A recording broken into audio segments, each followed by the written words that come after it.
Welcome to you all in this online class. Dear student, myself J.K. Singh, Jitendra Kumar Singh. As you know, I teach you social science, especially history and civics. Our today's main topic of discussion is the impact of is impacts of British rule on India, right? Impact of British rule on India. This is part 2 in which we will study about the social impact. In previous classes, you have already listened that there was the deep impact of British rule on Indian education, on education. Now, we are going to know what was their main effects on our society. As we know, in our Indian society, there were many drawbacks, social evils were there. So there was need to bring change, right? There was need to bring change. Not only the Indians, but also the British wanted to bring change, right? They were in favor of bringing change in our society. Here there is a question, why did the British, right? Why did the British want to bring change? Indians and British both were trying to bring change. What reasons were behind them? No doubt,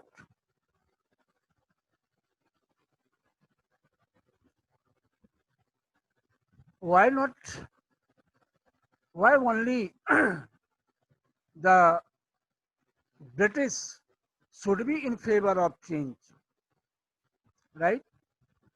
Why was the British in the favor of bringing change, right? We have to learn all these things in a proper way. First of all, you should learn Indians were in mood to bring change because when they compared their society and religion with other countries, right, they found some drawbacks, some social evils which created harms and which was against the reality of our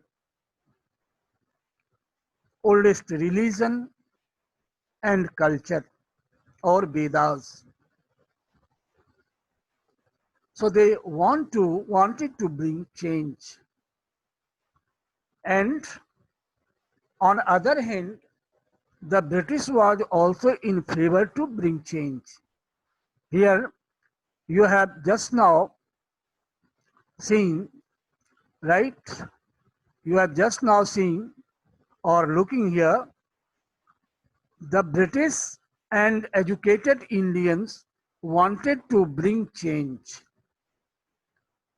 The British and educated Indians wanted to bring socio-religious change. Why? Because the British used to consider Indian culture, religion very backward, barbaric, and uncivilized, while they understood themselves most civilized. So they wanted to bring change so that they could rule here in proper way. And on other hand, the educated Indians wanted to bring some social and religious change because it was not suitable for the proper progress, peace, and the dignity of the people. Actually, there were some drawbacks, there were some traditions, rite and rituals, blind faiths, which was really meaningless, which has no any place in our old religion, and it had developed in course of time. Such drawbacks crept into our system in course of time, which corrupted, which malice the genuinity of our old religion and culture. It is why they wanted to bring change. Which changes were brought in this period? Here are 5 main points I have kept for you to learn. First was sati practice. It was a social evil, right? It was a drawback of our society. It was a harmful tradition of our Indian society. Sati system was a practice made by the widow who was forced to burn with the dead body of her husband on his funeral pyre. जब कोई window हो जाती थी, जब किसी wife के husband मर जाते थे, डाई होते थे, एक्सपायर कर जाते थे, तो उनको फोर्स किया जाता था कि वो भी फ्यूनरल पायर पर जो चिता जलने वाली थी उस पर उनको भी जलना होता था. ये बहुत ही इनह्यूमन प्रैक्टिस था. So many educated Indians were against this system, and prominent leader in this regard or reformer was Raja Ram Mohan Roy. Because this incident was taking or had taken place with his brother's wife. So he also, with other educated Indians, requested the British government to bring change or to ban this system, right? To stop these activities by law. So Lord William Bentinck, the then Governor General of India, banned this practice by law. So this was the Sati practice, and this reform was made by both the people. Next important social evil was female infanticide. I mean killing of newly born baby, girl child. In those days, due to some reasons, many people do not want to bring up the daughter. They were in favor of having male child. And it became a tradition, especially in upper class people, that they begin to kill this newly born baby, girls. It was really an inhuman practice. That is why it was also banned by law by the British in 1870. Third, socio-religious drawback or evil was child marriage. In those days, at a very early age, children were married Even at the age of 3 years, the children was married. In that age, what a person can think, what a girl or boy can think about his or her life, you can understand well. Very immature age, but even in this period or in this age also, marriage were allowed. And it was very harmful for our society because, you know, in immature stage, this marriage was allowed. When they used to grown up, due to this immaturity, many kinds of disease used to occur in their body. Many of them used to die. Many widows had to live a life without any recreation, without any interest in life. They were not allowed to take part in public function, neither they were allowed to eat as the others were allowed to take food. Now, so many restrictions were there over widow, and all these were happening majorly due to this child marriage. So it was also banned in 1891. In 1829, Sharda Act was passed, according to which the minimum age of marriage was fixed 18 years for the girls, 18 years for the girls, and 21 years for the boys, right? After that, another problem was also solved, and that was the Widow Remarriage Act that was passed in 1856. As you know, in those days, widows were not allowed to remarry. She has to live alone, I mean, without husband, with many restrictions, and her life used to be a hell. एक नर्क की जिंदगी हो जाती थी उन लोगों की, खाने पर, पीने पर, उनके रहन सहन, उनके क्लॉथिंग पर बहुत सारे रिस्ट्रिक्शन थे. ना वो कलरफुल ड्रेस पहन सकती थी, ना बहुत ऐसी चीजें थी, फूड मटेरियल्स जो उनको अलाउड नहीं थे. वेरी सिंपल डाइट उनको मिलता था. किसी ओकेजन में जैसे मैरिज हो या कोई अच्छा फंक्शन हो रहा है तो उसमें उनका शरीक होना, पार्टिसिपेशन जो है बैंड था और शुभ माना जाता था. Even they were not allowed to come out in the broad daylight. No other male can see her. So many restrictions were in those days.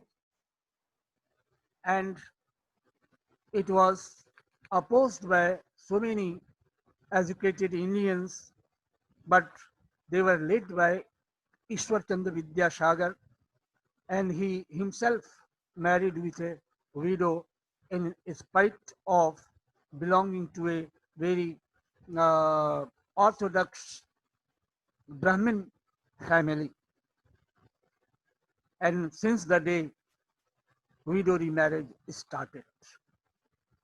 So in this way, these were the social evils and laws to ban. So if the question comes, what were the social evils that were banned in British India, you will have to point out all these facts. And if question comes, mention the drawbacks of Indian society that were banned by the British. Okay, if you have any problem, you can keep your query before me through your chat box. Uh, any problem? Now next is, now one of you have written, in those days daughter was a problem. I mean keeping daughter was a problem. Actually there were some uh, beliefs, wrong beliefs, blind beliefs, which started this. Okay, Tejas, why are you showing the face of this family members? I mean, girls, stop it.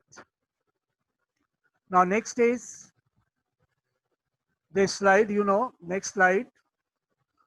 Other important figure was socio-religious reformers, who was other famous one, Sri Narayan Guru. Actually, he was born in a very poor and low community, Isahava community in Kerala, right? He started reforms, I mean campaign against caste system, Brahmin domination, discrimination against lower caste, right? Here Brahmin domination means in Kerala, lower class people were not given equality, were not allowed to behave equally and possess the equal position in society. They were led by, dominant by Brahmin class, right? And there was discrimination between caste and castes. Caste, color, creed, community based differences were there, and lower caste people were exploited on large scale.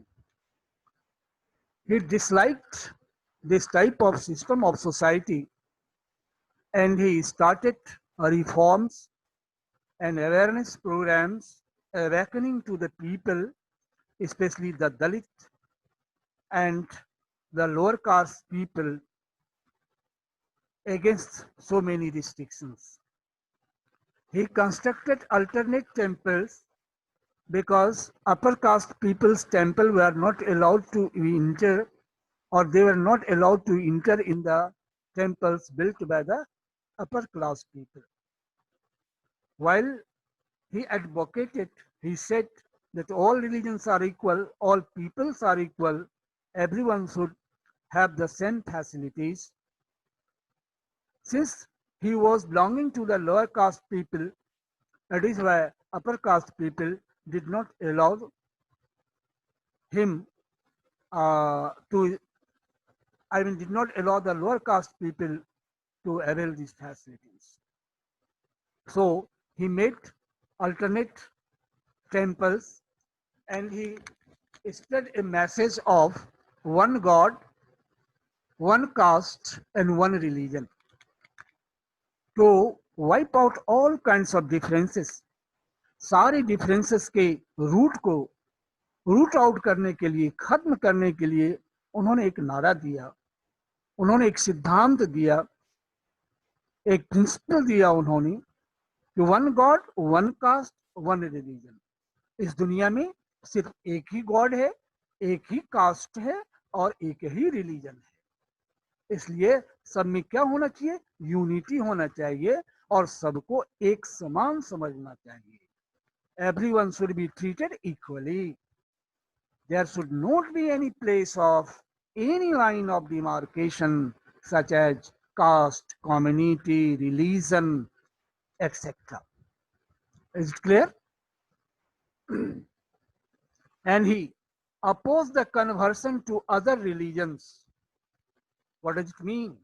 There were many community in our Hindu society who were oppressed, who were exploited, who were ill-treated by the dominant class, Brahmin class people in Kerala, right? So they had to suffer too much. Their life was painful. They were restless because they had to lead the life within many restrictions imposed by the so-called upper caste people, Brahmin class people. It is why they began to convert themselves or change their religion, where they shout peace, solace, equality, etc. And in this way, the number of the Hindus began to minimize. To check this minimization or to check this conversion, Sri Narayan Guru appealed the people that this was not a true way to end the sufferings. What was the true way?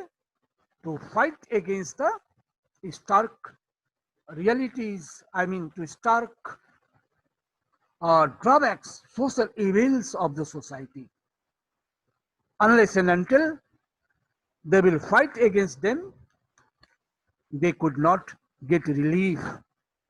They could not feel happy and equal in society. That is why Sri Narayan Guru is regarded one of the greatest reformer of South India. So in this way, if question comes, write about the contribution of Sri Narayan Guru, you have to write. Here name of his community is also written, the state where he was born, and the action that he had taken against the drawbacks of society. Here in image, you are looking at message is written, one caste, one religion, one God for mankind. For whole humanity, for all the living being, there is only one God. Yes, in your book, Sri is written SHREE. Okay, let it be. Have you understood? To Sri Narayan Guru.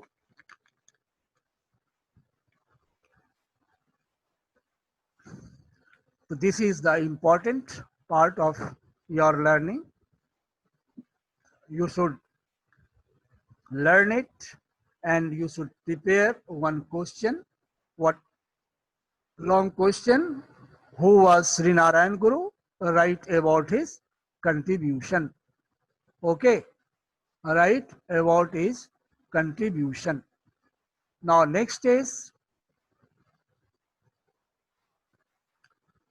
Jyotiba Phule, right? He was also one of the important uh, reformists. He was regarded as a great healer, reformer. What was the contribution of Jyotiba Phule? He founded Satyashodhak Samaj in Maharashtra, right?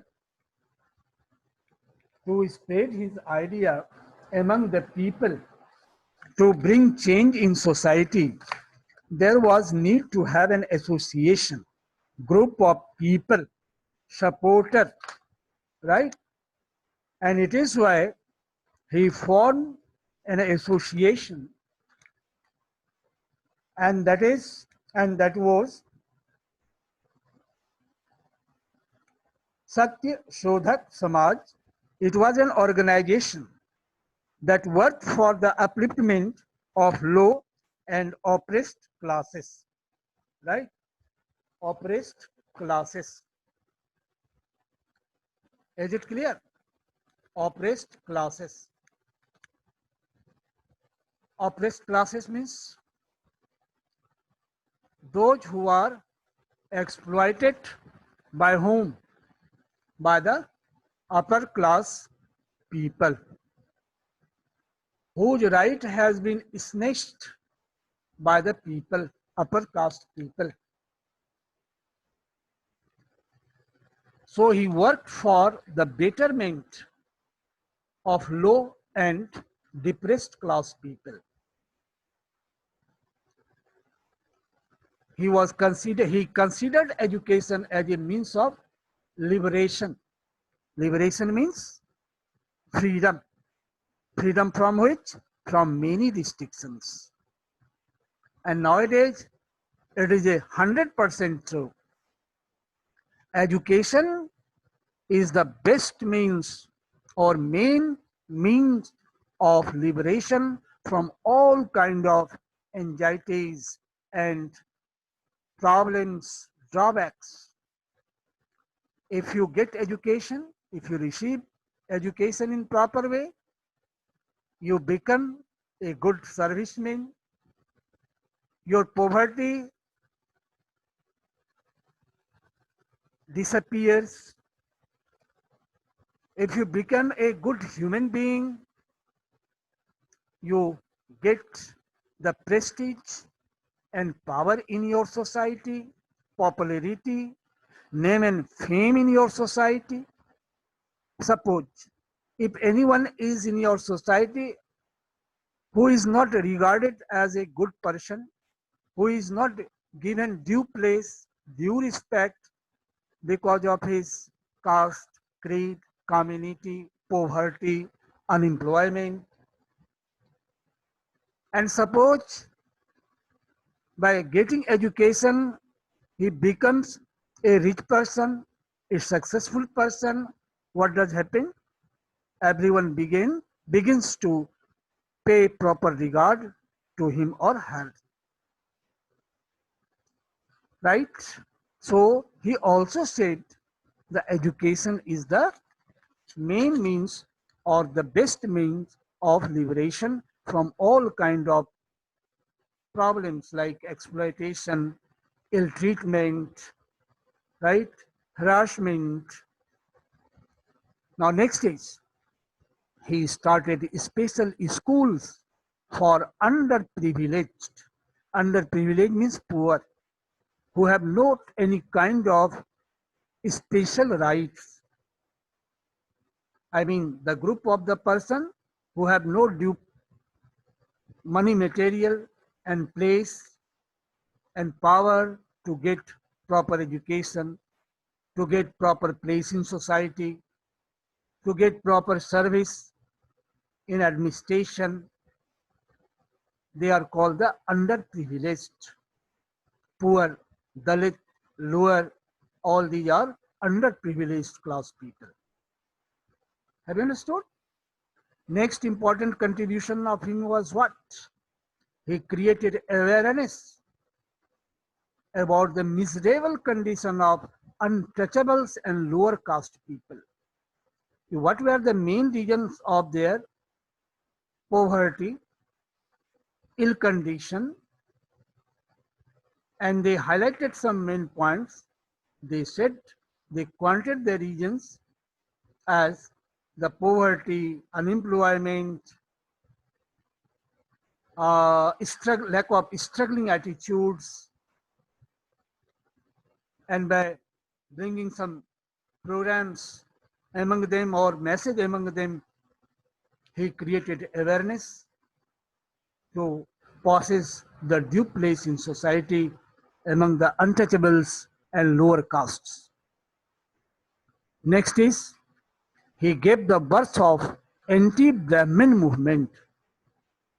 Actually, in his view, the upper caste or dominant caste in Maharashtra was Brahmin, and they did not allow other caste people to avail so many facilities and equality in society. When the people aware to this matter, when his awareness program becomes successful, people of unprivileged class begin to raise voice against their exploitation, restriction done by the Brahmins, and later on a movement is started against against the Brahmin, that was called the anti-Brahmin movement. In this way, these were the contribution of Jyotiba Phule. You will have to write about, right? Next is this one, Swami Dayanand Saraswati. Knowingly, one or two are left by me. It is why, because I want to give a lesson to you that how will you make or prepare the factful question answer regarding these social reformers. Go through the paragraphs and select the main points. You can explain in your own words. Minimum 5 points must be there. Okay? Because 5-mark question is asked regarding this topic. And if it happens